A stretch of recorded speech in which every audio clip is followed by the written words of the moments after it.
Process of observation में कहीं भी गलत परसेप्शन हो रहा है, गलत सोच हो रही है, इसको इमीडिएटली सही करें?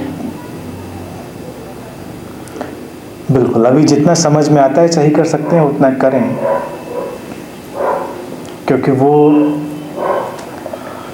अभी जो हम सही करेंगे वो भी हमारी अभी की समझ पर आधारित होगा, और ज़रूरी नहीं अभी कि हमारी समझ बड़ी परिपक्व हो। यानी कि कृष्णमूर्ति जी इसमें एक बात और कहते थे, आज कृष्णमूर्ति जी की ही बात घूम फिर कर सब आ जाएगी। वो कहते तुम्हारा माइंड ही प्रॉब्लम पैदा कर रहा है, तो how can you solve your problem with that mind. वो कहते यू आर द प्रॉब्लम। तो अगर हमारे ही मन ने समस्या पैदा की है तो हम अपने ही मन के चिंतन मनन से समाधान निकाल लेंगे, ये मुश्किल है। इसीलिए ध्यान है। ध्यान का अर्थ है डिटैचमेंट, तटस्थ जागरूकता। पहली चीज जो घटना है, दृश्य है, उससे थोड़ा अलग हो जाए, दृष्टा की ओर मुड़ जाए। एकदम से सुधारने की पैच वर्क की कोशिश ना करें। कुछ लोगों की तो आदत ही पड़ जाती है, तुरंत कोई पैच वर्क शुरू कर दिया, फिर माइंड कुछ दिनों में बिल्कुल पैच ही रह जाता है। तो माइंड को पैचेस की ज़रूरत नहीं है, इसीलिए ध्यान की ज़रूरत है। पहले अपने चेतना पर फोकस करें, अपने अंदर जाएं, डूबें। यानी कि हम बाहर से हटकर अपने अंदर आ गए, हमें पता भी नहीं क्या सही है क्या गलत है। अभी हम इस झंझट में नहीं पड़ रहे। अभी तुरंत की बात थी तो झंझट में क्या पढ़ना कि क्या सही था क्या गलत था, क्या करना चाहिए था क्या नहीं करना था, हमें नहीं पता। हमें पता ही होता, ये पता ही होता तो ये हमने अड़चन खड़ी ही क्यों करी होती। अब खड़ी कर ली अड़चन तो सुधारने में हम कोई नई अड़चन खड़ी कर लेंगे। जैसे सुनते हैं कि आदमी कोट सिलाने गया एक बार, तो टेलर ने कोट सिल दिया उसका। जब उसने अपना कोट पहना तो टेलर से कहा देखो ये तो ठीक नहीं आ रहा है। तो टेलर ने उसको पकड़ा, उसका हाथ थोड़ा नीचे खींचा, उसने कहा देखो अब सही आ गया। उसने कहा हाथ तो सही आ गया लेकिन इधर से उठ गया है। तो उसने उसकी कमर दबा दी। तो उसने कहा कमर पे भी ठीक आ गया, लेकिन कॉलर नहीं ठीक आ रहा है। तो उसने थोड़ा उसकी गर्दन ऊंची कर दी, तो कॉलर अब ठीक लग रहा है। तो पूछता है लेकिन अब चलेंगे कैसे हम, कोट तो फिट आ गया है लेकिन अब हम चलेंगे कैसे। तो कोट को कुछ इस तरह से फिट नहीं करना है कि फिर चलना भी मुश्किल हो जाए। Same mind can not give solution. तो उसके लिए ज़रूरी है कि पहले ऑब्जर्वर में जाएं। ऑब्जर्व का जो ये फिनोमिना है वो मेडिटेटिव फिनोमिना है, फिलोसफिकल फिनोमिना नहीं है। ऑब्जर्व ने प्रॉब्लम पैदा करी तो go into the observer, detachment. और ऑब्जर्वर में जाएंगे तो हम अपनी कॉन्शियसनेस में, अपनी चेतना में उतरेंगे। फिर चेतना से कोई समाधान निकलेगा। वो कोई समाधान आएगा जो अनएक्सपेक्टेड होगा, वो काम करेगा और फिर उसके साथ हमको चलना है। तो अपनी चेतना के तल पर जाने की, और जो बाहरी बातें हैं उसमें 2 4 5 जो बातें हैं मूलभूत, उनको मान के चलना ही उचित है। जैसे कि मैंने पूरे अभी के उत्तर में बात कही प्रश्न के संदर्भ में कि आप ही जिम्मेदार हैं, दूसरा जिम्मेदार नहीं है किसी भी बात के लिए। अपनी परिस्थितियां हम ही ने बनाई हैं, परिस्थितियां हमारी किसी दूसरे ने नहीं बनाई हैं। ये सब बातें हम मान ही लें, इस बात पर हम कन्विंस हो जाएं बस। लेकिन हमको करना क्या है, तुरंत का तुरंत हमको ये नहीं पता, तो हम उसकी खोज कर रहे हैं। हमको ये तो पता हो गया है कि हम इस बात को जान चुके हैं कि ऐसा है, फिर हमें क्या करना है इसको हम खोज करेंगे। फिलहाल जो इसको कहते हैं ना फर्स्ट एड, तो फर्स्ट एड ये है कि जो भगवान बुद्ध का उदाहरण था वो फर्स्ट एड वाला उदाहरण है कि प्राथमिक तौर से ये देख लें कि ये उस दर्द को, उस पीड़ा को कम कर देता अगर हमने ऐसे किया होता। यानी किसी ने हमको अगर गाली दी थी तो हमने तुरंत रिएक्ट ना किया होता, हम थोड़ा शांत रह गए होते, हमने ये देख पाया होता कि व्यक्ति परेशान होगा, कुछ उसकी अपनी समस्या होगी, तो थोड़ी देर के लिए वो काम कर जाएगा, वो फर्स्ट एड हो जाएगी। लेकिन ये अंतिम सलूशन नहीं। फिर अंदर जाएंगे, ऑब्जर्वर में डूबेंगे, फिर वहाँ से कोई अंतिम सलूशन, अंतिम समाधान आएगा जो एग्जैक्ट रेमेडी होगी। पहले तो ये सब फर्स्ट एड तो कर लेना उचित है। अब किसी को चोट लग गई है तो आईसीयू में जब तक जाए तो ये सुझाव देना कि कुछ मत करो ये भी उचित नहीं है, तो कुछ कर लो, थोड़ी बहुत पट्टी कर लो, थोड़ा बहुत काम कर लो, जो काम चलाओ तुम हो जाओ। तो बहुत सारी बातें जो हैं, जो बहुत सारे विचार हैं, वो केवल फर्स्ट एड जैसे हैं, जिनको हम अच्छी अच्छी बातें, अच्छे अच्छे विचार की तरह से देखते हैं, वो कोई समाधान नहीं है, वो केवल फर्स्ट एड रेमेडी है। उनका उपयोग करके तात्कालिक शांति हो गई। अब खोजें, अब ढूंढें कि वास्तविक अड़चन कहाँ पर है। वो कहीं हमारी चेतना के अंदर, हमारे प्रोसेस ऑफ ऑब्जर्वेशन में है। वो एक दिन अचानक ठीक हो जाएगी तो अंतिम समाधान मिल जाएगा। ये पूरा ढंग है। मैं एक चीज़ कहना अपना समझना चाहता था कि जैसे मैंने उसमें लिखा कि मुझे एक क्षण भी नहीं लगा होगा सहमत होने में कि ऑब्जर्व तो है ही है, इसमें बात क्या करना है। आपकी बात सुनकर के मुझे लग रहा है कि ये जानना या समझना ही काफ़ी नहीं है, बल्कि कुछ नहीं है, ये वो प्रोसेस आवश्यक है जिससे कि ऑब्जर्वर और ऑब्जर्व जुड़ते हैं, या उसके पास वो महत्व उसका है, समझने का कोई महत्व नहीं है। इसीलिए अड़चन बनी रही ना, जो आप कह रहे हैं कि आपके, देखिए अब हमारा माइंड भी उतना माइंड नहीं, जैसे आपने कहा कि मैं और मुझ के विभाजन की आई और मी के, तो जब हमारा कॉन्शियस माइंड भी किसी चीज़ को एकदम से समझता है कि नहीं ये बिल्कुल ठीक है, तो कॉन्शियस में कई बार हमारे सुपर कॉन्शियस की एक झलक कौनती है और वो बताती है कि नहीं ये तो ठीक है, बात समझ में आ गई। लेकिन अभी ये एक्चुअल स्टेट तो हुई नहीं।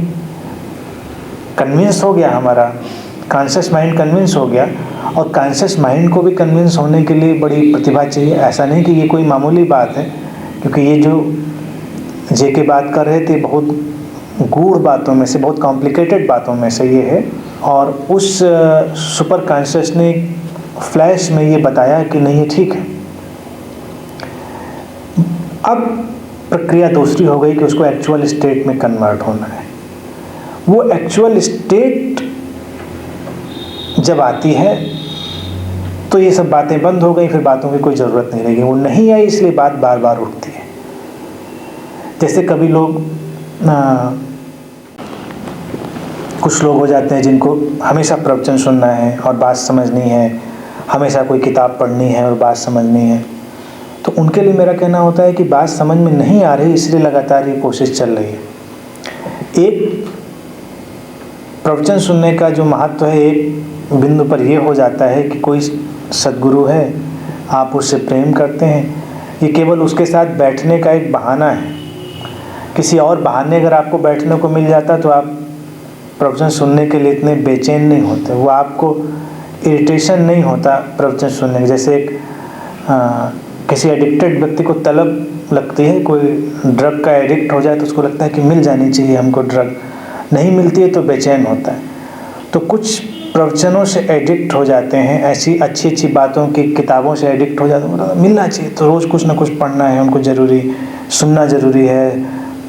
मैं बुरा नहीं कह रहा, बात समझ लीजिएगा, ये नहीं सोचिएगा कि मैं इसको बुरा कर रहा हूँ। CD लगा के रोज़ सुनना है, इतना जानना है कि बात समझ में नहीं आ रही है, समझ में नहीं आ रही इसलिए उसको बार बार ज़रूरत पड़ रही है। जिस दिन समझ में आ जाएगी उस दिन न किसी किताब की ज़रूरत रह जाएगी, न किसी प्रवचन सुनने की ज़रूरत रह जाएगी। फिर इनका उपयोग बस इतना रह जाएगा कि जॉय है साथ होने का, कोई आवाज़ है जो आपको अच्छी लगती है, बस आपने उसको प्ले कर दिया तो आवाज़ आपके कानों में जा रही, बस आपको अच्छा लग रहा है। बात जब समझ में आ जाएगी तो किसी बात को बार बार रिपीट करते रहने का तात्पर्य होता है कि बात अभी समझ में नहीं आई। जैसे कि हम कहें कि मुझे इस बात से कोई फ़र्क नहीं पड़ता, या मैं कहूँ कि मैं अब अपने मन से मुक्त हो गया हूँ, बस अभी मुक्ति कहीं नहीं है और अभी बहुत फ़र्क पड़ता है। जिस दिन हमें किसी बात से फ़र्क नहीं पड़ता, हमको बात का ख्याल भी नहीं आता कि अरे, फिर कोई याद दिलाता है तो हमको याद आता है अच्छा ये बात भी है। हम अपने मन से मुक्त हो गए तो हमको मन का ख्याल भी नहीं आता। और जो हम बातें कर रहे हैं ये हम आत्मा से थोड़े कर रहे हैं, ये तो हम मन से ही कर रहे हैं ना। कोई भी, पिछली बार हमने यही बात कही थी, बातें करने के लिए तो हम बॉडी माइंड मैकेनिज्म का ही यूज कर रहे हैं, लेकिन जब यूज कर रहे हैं तो यूज कर रहे हैं, यूज कर लिया तो उसको रख दिया, उसका भी ख्याल भी नहीं किया। लेकिन किसी को लगातार अपने माइंड का ख्याल बना है, इसका मतलब माइंड बहुत ओवर पावर किए हुए है। तो जो भी ख्याल व्यक्ति को आ जाएगा, इसीलिए जो इसमें लास्ट बात पूछी वो भी इम्पोर्टेंट है। आपने पूछा कि ऑब्जर्वर इज द ऑब्जर्व। अब जेके जो बात कह रहे हैं वो लोगों को समझाने के लिए कह रहे हैं। उनके लिए there is no observer, there is no observe. लेकिन अगर कोई लगातार ही ये सोचता रहे कि हाँ बिल्कुल ठीक है, ऑब्जर्वर इज द ऑब्जर्व, इसका मतलब वो नहीं है। इसका मतलब द्वैत अभी पूरी तरह कायम है और हम द्वैत को तो देख रहे हैं, उसको केवल जोड़ने की कोशिश कर रहे हैं। कई लोग ऐसे आध्यात्मिक जगत में मिलेंगे और उनकी खोजबीन करेंगे, विनम्रता की बात करते करते वो गाली गलौज पे उतर आएंगे। शांति कहेंगे मैं किसी की आलोचना नहीं करता, तो फिर इतनी आलोचना कर डालेंगे सबकी कि मुझे किसी से कोई दुश्मनी नहीं है और मैं किसी की निंदा नहीं करता हूँ, लेकिन कुछ लोग ऐसे हैं जिनकी निंदा करनी पड़ती है।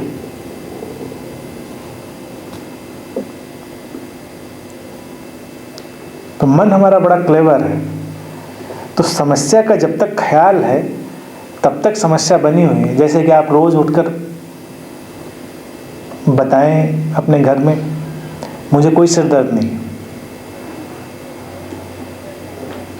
इसका मतलब सिर में कुछ समस्या जरूर है।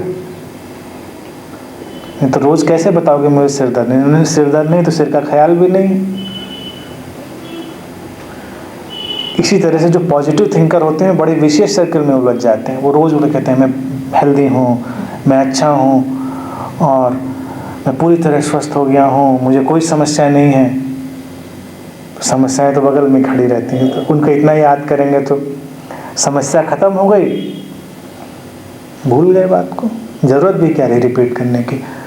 तो no positive thinking is needed. Actual thinking का तात्पर्य है कॉन्शियस ऑब्जर्वेशन।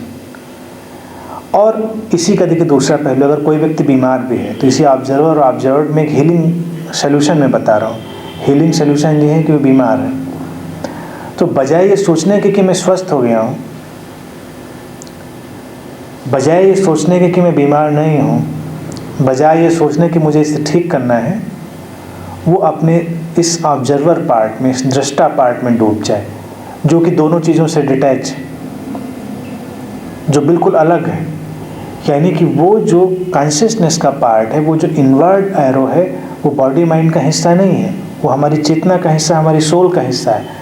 और हमारी सोल से ही हमारी बॉडी माइंड मैनिफेस्ट हो रहे हैं। तो जैसे ही हम उसमें डूबे, इस पर ध्यान भी नहीं दिया हमने कि क्या स्वस्थ है क्या अस्वस्थ है, हम इसकी परवाह भी नहीं करते। थोड़ा सा एटीट्यूड ये है कि आई डोंट केयर, हम अपने ऑब्जर्वर में डूब गए। तो वहाँ से जो ऊर्जा उठती है, जो एनर्जी रिलीज होती है, वो एक आपको अनप्रेसिडेंटेड हीलिंग दे देती है। ऐसा स्वास्थ्य जिसकी आपने कल्पना भी नहीं करी होती। और कभी कभी लोगों को ऐसी हीलिंग मिरेकुलस मिलती ही तब है जब वो अपनी समस्या या अपनी बीमारी की परवाह ही नहीं करते, वो उससे थोड़ी देर के लिए अलग हट जाते हैं। जेके इसीलिए कुछ चीज़ें प्रैक्टिकली किया करते थे, जैसे कोई नेचर से बड़े जुड़े हुए थे, अक्सर वॉक पे जाते थे। उनकी जो डायरीज हैं जो उन्होंने लिखी हैं उसमें नेचर के बड़े वर्णन किए हैं, कैसे चिड़िया चहक रही है, कैसे पानी बह रहा है, कैसे हवा बह रही है। थोड़ी देर के लिए नेचर में डूब जाओ, नेचर को देखो, बहता हुआ पानी, उसकी सुंदरता, कुछ भी देखो। और मैं तो इसका और सिंप्लीफाइड वर्जन कहता हूँ, जो रोज़ ही आपको ध्यान में बताता हूँ, कि नेचर की सबसे नज़दीक जो चीज़ है तुम्हारा जीवन, जो तुम्हारे अंदर बह रहा है, the most precious and creative thing. और जो जीवन बह रहा है वो कहीं से भी बीमार नहीं है। बीमार शरीर है, शरीर में समस्या है, लेकिन जो शरीर में जीवन बह रहा है या जो तुम्हारे बीमार अंग से भी जीवन बह रहा है, उस जीवन में कोई समस्या नहीं। समझे बात को? तुम्हारा मन व्याधिग्रस्त हो सकता है, लेकिन जो उस मन के माध्यम से जीवन आ रहा है उसमें कोई समस्या नहीं हो, बिल्कुल पारदर्शी चैतन्य का प्रवाह है। तो थोड़ा जीवन को अनुभव करना शुरू करें। इसीलिए मैं हमेशा कहता हूँ feel your aliveness, just feel your aliveness. और जैसे जैसे आप अपने उस जीवन को, अलाइवनेस को फील करते हैं, एक एनर्जी रिलीज होती है और वो एनर्जी आपके बॉडी माइंड को हील कर देती है। सिंपल, इतना सिंपल है, लेकिन सिंपल चीज़ें ही कई बार पकड़ में नहीं आती। हीलिंग में भी कभी कभी तुमको लगता है, हीलर्स को भी कभी समझ में नहीं आता। बहुत सारे हीलर्स हैं, मेरे कांटेक्ट में बहुत हीलर्स रहे, हीलिंग हो जाती है उनको भी समझ में नहीं आता हुआ कैसे।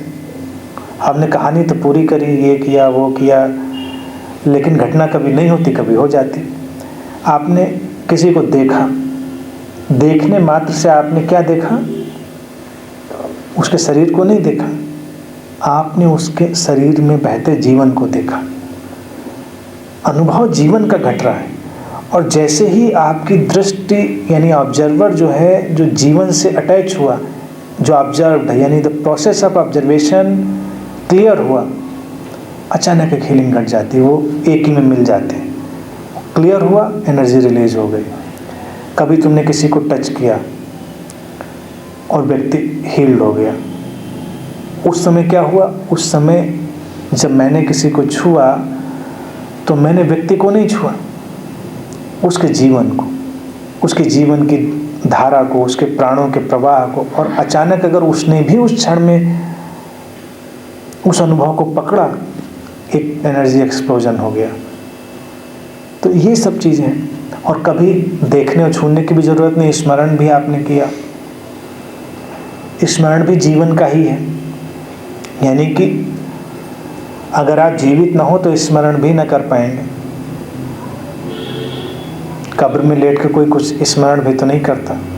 सब स्मरण भी यहीं का यहीं है, बॉडी माइंड ऑर्गेनिज्म की ही इवेंट है। मेमोरी भी, रिमेम्बरिंग भी। तो जब आप कुछ भी रिमेंबर कर रहे हैं तो you are remembering life force. और अगर उसमें फोकस्ड हो गए, अपने थॉट्स को थोड़ी देर हटा पाए, तो एक ट्रेमेंडस एनर्जी रिलीज होती है। ये सारा प्रैक्टिकल यूज है इन चीज़ों का, ऑब्जर्व का।